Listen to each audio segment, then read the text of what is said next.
Hey everyone, welcome back to the channel. In today's tutorial, I'm going to show you exactly how to create a smooth, eye-catching scrolling text ticker inside Power BI.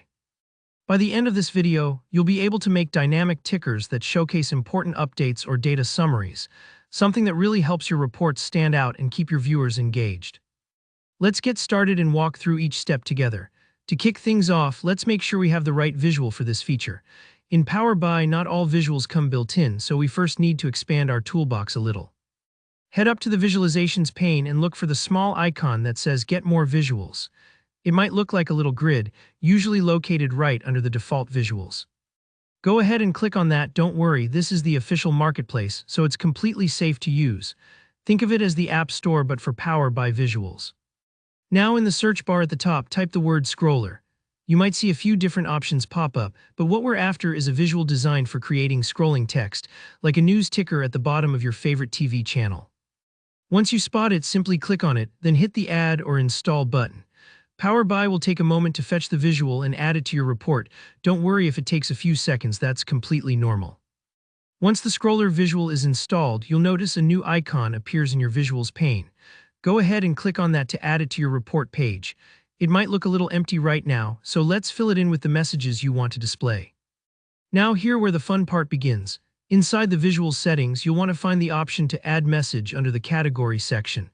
When you click this, you're basically telling Power BI what text or information you want to scroll. For example, maybe you want to display the latest sales figures or highlight overdue tasks. You'll also see an option to add a measure, specifically absolute, to the message ID. This might sound a bit technical, but all you're doing is providing the ticker with a unique value that helps keep each message organized and ensures the right text is displayed. If you have multiple messages, each needs its own unique identifier. In practice, this step is what allows your ticker to smoothly update as your data changes. Next up, let's make the ticker your own. Click on the visual and dig into its formatting options. Here, you can control the scroll speed, whether you want your text to crawl leisurely or move by a bit faster for quick updates. Don't worry if you're not sure which speed looks best, just try a few settings and see what's most readable for your users. This customization is super handy if you want your ticker to fit perfectly with the vibe of your report. You can also add your own custom text if you want to make announcements or reminders.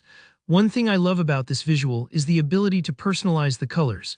Change the text color and background color to match your company branding or just to make the ticker stand out. Little details like this really polish off your report. Finally, don't forget about the update interval. This setting tells Power BI how often to refresh the messages in your ticker, which is great if your data is constantly changing and you need real-time updates. Set it according to how often you expect your messages to change. Most folks are fine leaving it at the default, but you do have the flexibility to dial it up or down. And that's really all there is to it. You've now built a dynamic, customizable scrolling text ticker right inside Power BI. These are great for dashboards that need to grab attention or keep viewers updated at a glance. Thanks so much for watching. If you found this tutorial helpful, please hit the like button. And if you have any questions or want to share your own tips for Power BI tickers, drop a comment below. I love hearing from you all. And of course, don't forget to subscribe for more Power BI tutorials and walkthroughs. See you in the next video.